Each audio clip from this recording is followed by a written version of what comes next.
محترم سامعین کرام، سورۃ البقرہ جس کے لفظی معنی گائے کے ہیں، اس سورت کا نام سورۃ البقرہ اس لیے ہے کہ اس میں ایک جگہ گائے کا ذکر آتا ہے۔ یوں تو قرآن مجید کی ہر سورت میں اس قدر وسیع مضامین بیان ہوئے ہیں کہ ان کے لیے مضمون کے لحاظ سے جامع عنوان تجویز نہیں کیے جا سکتے۔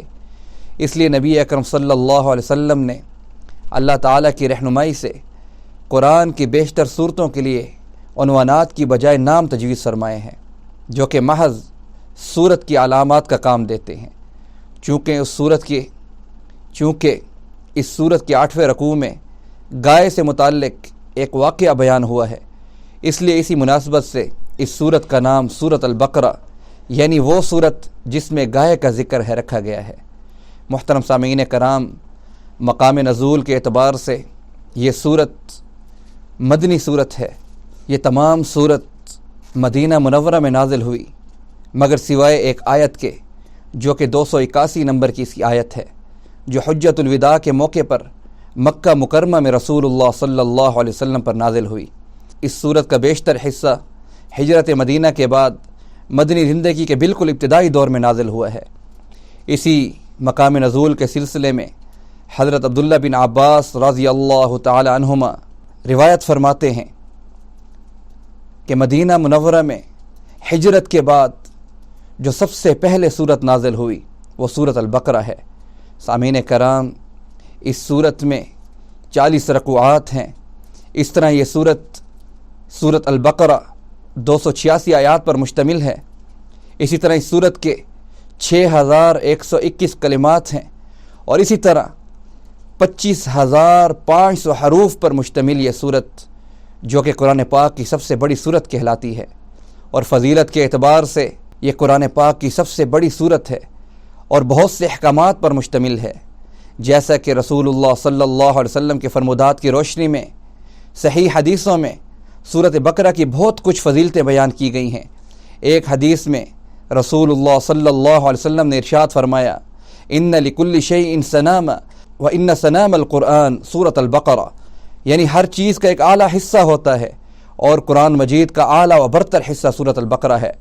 اسی طرح نبی اکرم صلی اللہ علیہ وسلم نے ارشاد فرمایا، ان الشیطان ینفر من البیت الذی تقرأ فیہ سورۃ البقرہ، کہ جس گھر میں سورۃ البقرہ کی تلاوت ہو اس گھر سے شیطان دور بھاگ جاتا ہے۔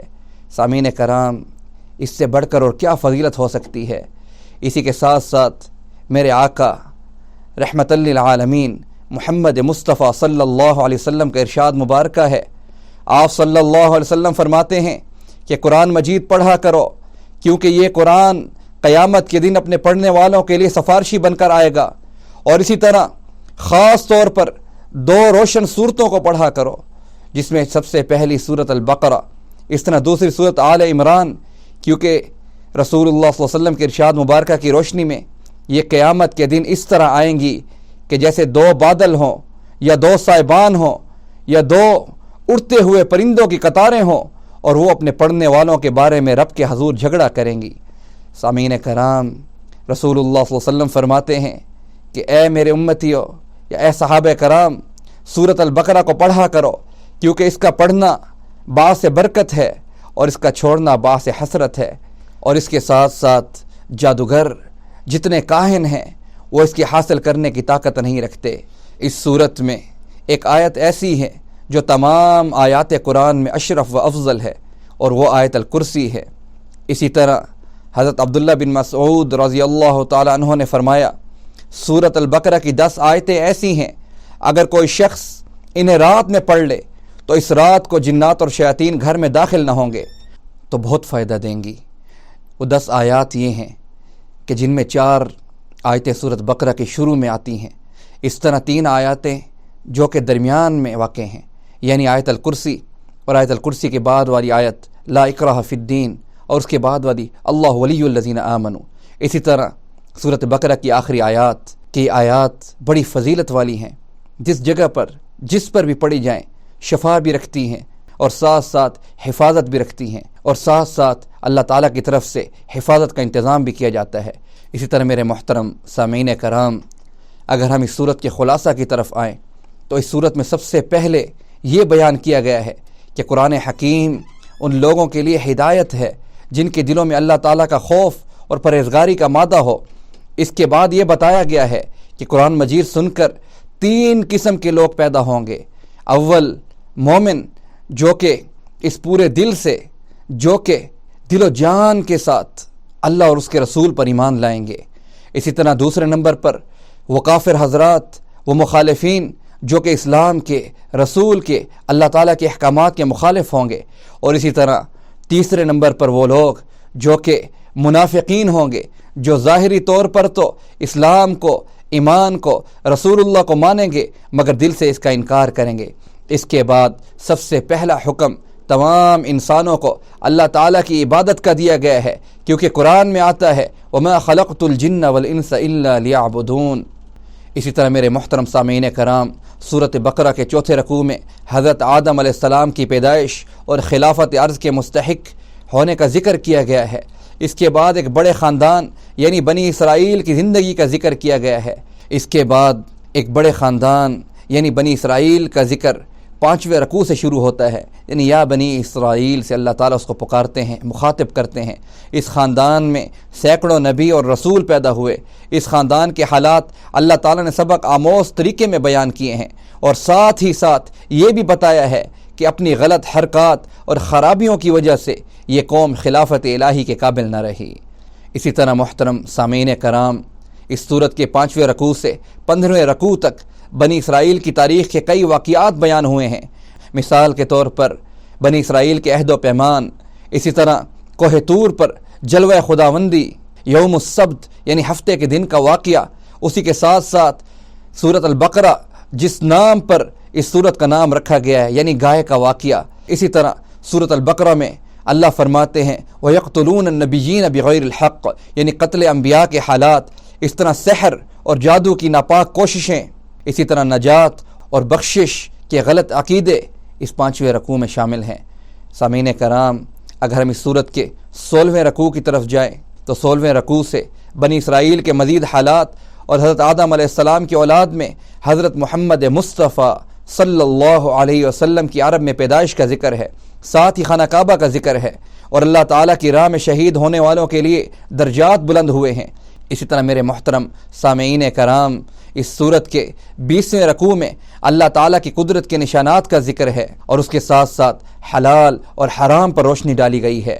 سورت بقرہ کے 20ویں رکوع میں ارشاد ہوتا ہے حقیقی نیکی کیا ہے، اور اس کے بعد اس کے اگر 26ویں رکوع پر روشنی ڈالیں تو اس میں قصاص، میراث، روزہ، دعا، حج، جہاد اور اللہ تعالیٰ کی راہ میں مالی قربانی کے مسائل اور اس کے احکامات مذکور ہیں۔ اور مختصراً اس سورت کے جب 27ویں رکوع پر روشنی ڈالتے ہیں تو اس رکوع سے معاشرتی اور خاندانی زندگی کے مسائل شروع ہوتے ہیں، یعنی جس میں نکاح، حیض و نفاس، طلاق، عدت، نکاح ثانی، بچوں کی تربیت، اس طرح حق و مہر وغیرہ شامل ہیں۔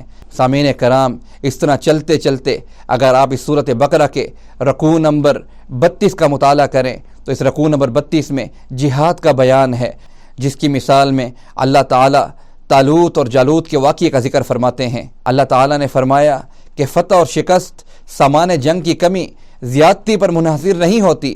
اللہ تعالیٰ نے اہل ایمان کا جذبہ ایمان بڑھاتے ہوئے ان سے مخاطب ہو کر یوں فرمایا کہ فتح اور شکست سامان جنگ کی کمی اور زیادتی پر منحصر نہیں ہوتی، اکثر چھوٹی فوجیں بڑے لشکروں پر غالب آ جاتی ہیں۔ اسی طرح سامعین کرام، اگر اس کے رکوع نمبر 34 کا مطالعہ کیا جائے تو اس میں آیت الکرسی ہے کہ جس میں اللہ تعالیٰ کا حی القیوم ہونا اور بہت سی دوسری صفتیں مذکور ہیں، اور یہ کہ اسلام کے قبول کرنے میں کسی پر زبردستی نہیں، کیونکہ اس کے دلائل اور خوبیاں واضح ہیں۔ اس کے بعد حضرت ابراہیم علیہ السلام کی زندگی کے چند سبق آموز واقعات اس میں مذکور ہیں۔ محترم سامعین کرام، اگر آپ اس سورت بقرہ کے رکوع نمبر 34 کا مطالعہ کریں تو اس میں سب سے عظیم آیت الکرسی کا ذکر ہے کہ جس میں اللہ تعالیٰ کا حی القیوم ہونا اور اس طرح بہت سی اللہ تعالیٰ کی صفات مذکور ہیں، اور ساتھ یہ کہ اسلام کے قبول کرنے میں کسی پر زبردستی نہیں کی گئی، کیونکہ اس کے دلائل اور خوبیاں واضح ہیں۔ اس کے بعد حضرت ابراہیم علیہ السلام کی زندگی کے چند سبق آموز واقعات مذکور ہیں۔ میرے محترم سامعین کرام، یوں آگے چلتے ہوئے اگر ہم سورۃ بقرہ کے رکوع نمبر 39 کا مطالعہ کریں، جس میں اللہ تعالیٰ نے صدقہ، پرہیزگاری اور خیرات کے احکامات بتائے ہیں، اور ساتھ ساتھ سود کی ممانعت کی ہے کہ سود جیسی لعنت سے بچو، اور گواہی کے بارے میں ہدایت اور قوانین کا بیان ہے، اور تجارت کے چند اصولوں کا بھی اس رکوع میں ذکر کیا گیا ہے۔